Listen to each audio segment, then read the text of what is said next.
The three money myths immigrants must unlearn to build real wealth. Your parents didn't fail you. They gave you the exact money rules that kept them alive. Rules built for surviving in a country where the economy could collapse overnight, where banks couldn't be trusted, where saving cash under the mattress made more sense than putting it in a system that could freeze your account without warning. Those rules worked. They survived. They got here. But here's what nobody tells you. Those same survival rules, in New York, in London, in Toronto, they are quietly keeping you broke. Not because you're doing anything wrong, but because you're playing a completely different game with the rule book from the last game. Today, we're unlearning the three biggest ones. And if you watch this to the end, I'll show you exactly what to replace each myth with, so your money finally starts working as hard as you do. Let me paint a picture. You work hard, probably harder than most people around you. You send money home. You cover your rent. You're responsible. But at the end of every month, the number in your bank account barely moves. And you think, maybe I just need to earn more. But here's the uncomfortable truth. Income isn't your problem. Studies show that immigrants in the US and UK consistently earn less and save at similar or higher rates than native-born citizens, but build significantly less wealth. Why? Because they save, but they don't invest. Because they're cautious, but they're cautious in ways that cost them everything in the long run. The gap isn't in how hard you work.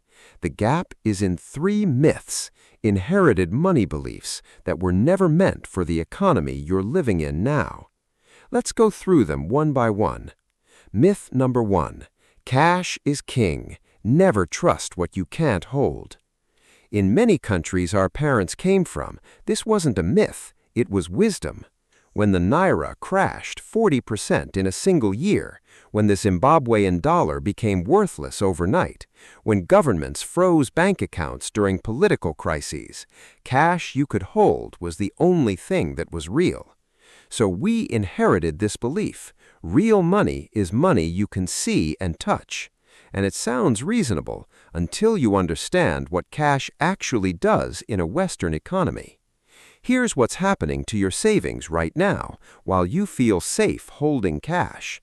Inflation in the U.S. runs at roughly 3 to 4% per year on average. That means every year you keep $10,000 in a regular savings account, or worse, at home, you lose about $300 to $400 in purchasing power. You didn't spend it, nobody stole it, but it's gone.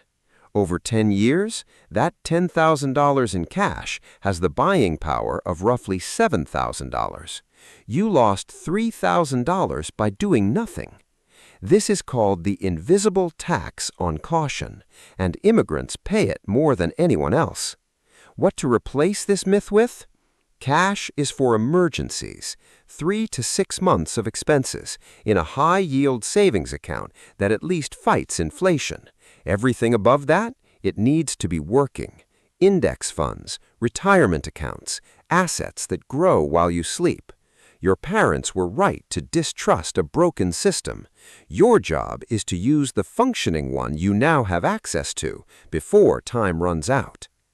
Myth number 2. Debt is shameful. Never owe anyone anything. Say the word debt in most immigrant households and watch the room go cold.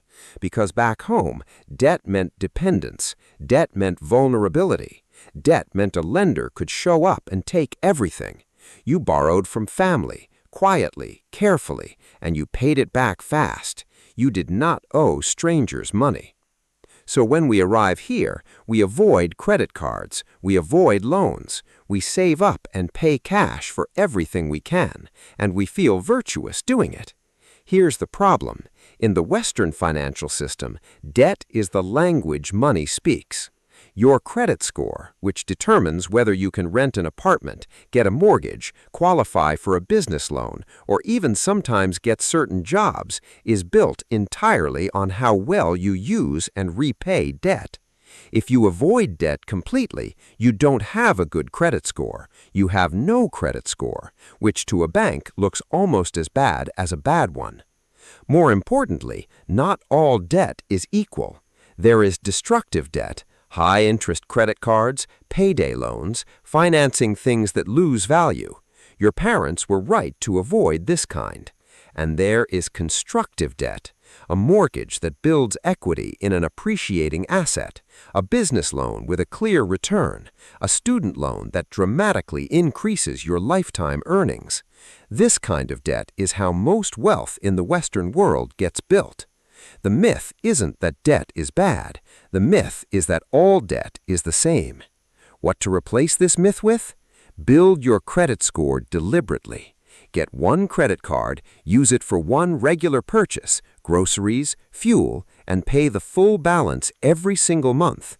Within 12 to 18 months, your score will reflect someone who understands the system. That score is a key. Don't throw the key away because someone once told you doors were dangerous. Myth number 3. Take care of your family first, always.